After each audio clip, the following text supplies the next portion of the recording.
Hello दोस्तों, स्वागत है आपका अपने यूट्यूब चैनल टेरेस आइलैंड में। दोस्तों कैसे हैं आप सभी? आई होप आप सभी अच्छे होंगे। दोस्तों आपको मैं दिखाना चाहता हूं कि जो मैंने आप पिछले वीडियो में आपको दिखाया था अपना कुछ साग, वो पालक का और ये सरसों का। तो दोस्तों ये लगभग मैंने 3 महीने पहले लगाया था और अभी ये चला गया। तो दोस्तों अब दोबारा से सर्दी आ गई, तो आज हम दोस्तों दोबारा से पालक का साग लगाएंगे। तो दोस्तों आज के वीडियो में मैं आपको यही सिखाऊंगा कि सर्दियों के मौसम में आप कौन कौन सा साग लगा सकते हैं और उसे लगाने का तरीका भी बताऊंगा। दोस्तों चलिए दोस्तों वीडियो स्टार्ट करते हैं।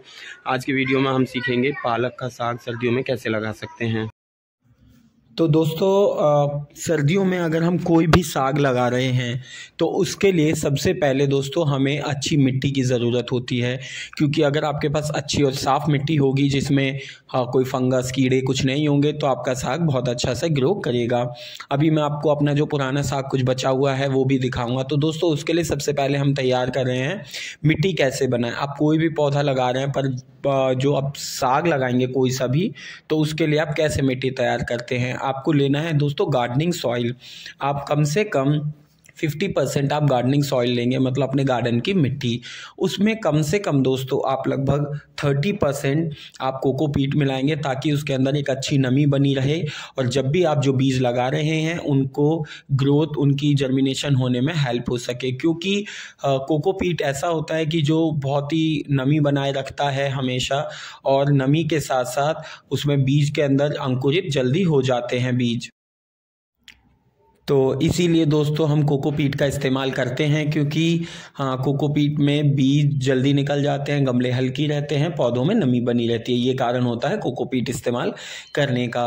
और अब दोस्तों इसमें 80% होने के बाद अब इसके अंदर हम लगभग 10% के आसपास हम इसमें मिलाएंगे वर्मी कॉम्पोस्ट, जो कि ऑलरेडी मैंने मिट्टी में मिला चुका हूँ।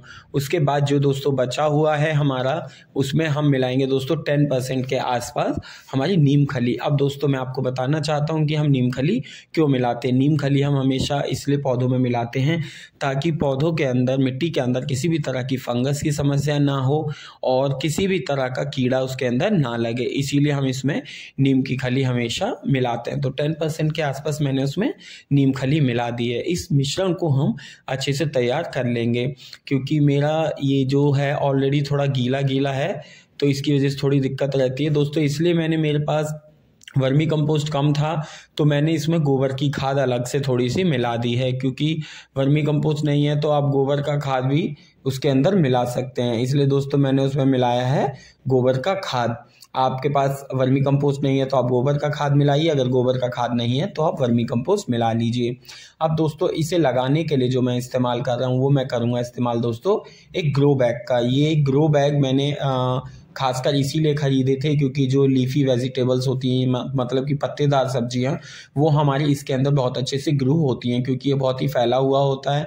इसकी गहराई लगभग 6 इंच के आसपास है, किंतु ये बड़ा बहुत है, तो इसीलिए हमें इसे साग वगैरह ये सब लगाने के लिए इस्तेमाल कर सकते हैं। इसको लगभग दोस्तों हम पूरा इस मिट्टी से हम इसे भर देंगे। दोस्तों अगर आपको कोकोपीट लेना है या फिर आपको ग्रो बैग खरीदने हैं तो आप मुझे कमेंट बॉक्स में कमेंट कर सकते हैं। मैं आपको लिंक दे दूंगा कि आप कहां से खरीदें। बाकी मैंने इसके ऊपर भी एक वीडियो बनाया है कि आप ग्रो बैग्स कहां से ले सकते हैं। दिल्ली में अगर आप हैं तो आप कहां से ग्रो बैग ले सकते हैं और कहां से सस्ते कोकोपीट्स आप खरीद सकते हैं। बाकी ये ग्रो बैग मुझे लगभग 150 के आसपास का, या मैंने ये ऑनलाइन मंगाया था दोस्तों। इसके मैंने एक शॉर्ट्स भी बनाया है इसके ऊपर, आप चेक कर सकते हैं। ये लगभग मुझे 350 रुपये में 5 ग्रो बैग मुझे आसानी से मिल गए थे ऑनलाइन। मैं आपको लिंक दे दूंगा, या आप मेरा पुराना वाला वीडियो जा करके चेक कर सकते हैं दोस्तों। अब दोस्तों हम बात करते हैं इसको पूरा फिल करने के बाद अब हम इसमें कैसे, अब हमें जो बीज हैं हमारे वो लगाने हैं।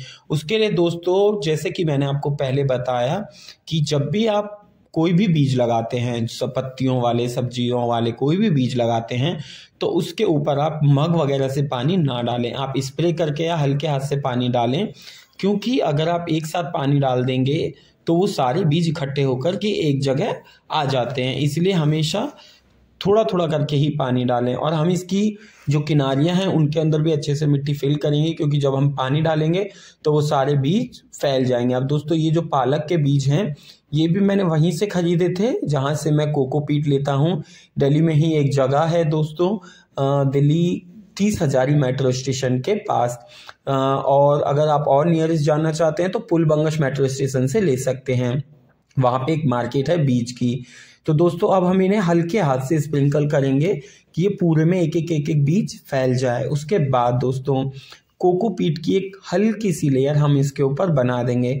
हम इसमें दोस्तों बहुत से लोग गलती करते हैं कि जितने भी बीज होते हैं छोटी सी जगह में पूरे बीज डाल देते हैं। तो दोस्तों उससे क्या होता है नुकसान हमारा कि पौधों को बढ़ने के लिए जगह नहीं मिल पाती। एक पौधा दूसरे पौधे को कंपटीशन देता है कि मैं बढ़ूंगा या मैं बढ़ूंगा, तो उसकी वजह से कोई भी पौधा नहीं ग्रो हो पाता। सभी पौधों की हाइट बहुत छोटी रह जाती है और हमें बहुत ही कम लीफ वेजिटेबल मिल पाते हैं। इसलिए थोड़ी दूरी बना के रखेंगे तो जो पौधे की ग्रोथ होगी वो बड़ी और चौड़े पत्ते उसके आपको मिलेंगे। इस पे स्प्रिंकल हम इजीली कर लेंगे। स्प्रिंकल करने के बाद दोस्तों हमें क्या करना है, हमें हल्के हाथों से ही पानी देना है, एक साथ पानी नहीं देना। अभी वैसे मेरी मिट्टी गीली है तो मुझे इसमें पानी देने की कोई ज़रूरत नहीं पड़ेगी क्योंकि ये कोकोपीट भी मेरा गीला है। तो जब ये सेट हो जाएंगे, बहुत नमी ऑलरेडी इसके अंदर नमी है, तो ये ईजीली सेट हो जाएगा।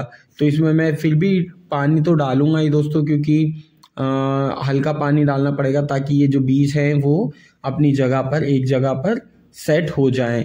इसीलिए हल्के हाथ से हम ऐसे इस तरह से छिड़काव करके जो बीज जहाँ है वो वहीं रुक जाएगा।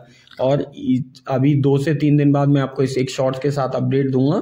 तो अभी ये ग्रो होने लग जाएंगे 2 दिन में, क्योंकि जिस तरह से मैं हमेशा बीज लगाता हूँ मेरे बीज हमेशा अगले दिन जर्मिनेट हो जाते हैं। खास तौर पे 2-3 दिन मुश्किल से लगते हैं जर्मिनेशन में और आसानी से जर्मिनेट हो जाते हैं। अब दोस्तों मैं दिखाता हूँ आपको अपना पुराना पालक का साग जो मैंने लगभग 3 महीने पहले लगाया था, और इसमें से हम हर हफ्ते दर हफ्ते पत्तियां तोड़ते ही रहते हैं। पालक के 7 बार, कम से कम 6-7 बार हम इसमें से पत्तियां तोड़ चुके हैं। और दूसरा मैं अब आपको दिखाता हूँ, मेरे पास कुछ चौलाई का साग भी था, लाल चौलाई, हरी चौलाई। तो ये लाल चौलाई का कुछ साग के पत्ते हैं जो अलग से दिख रहे हैं आपको।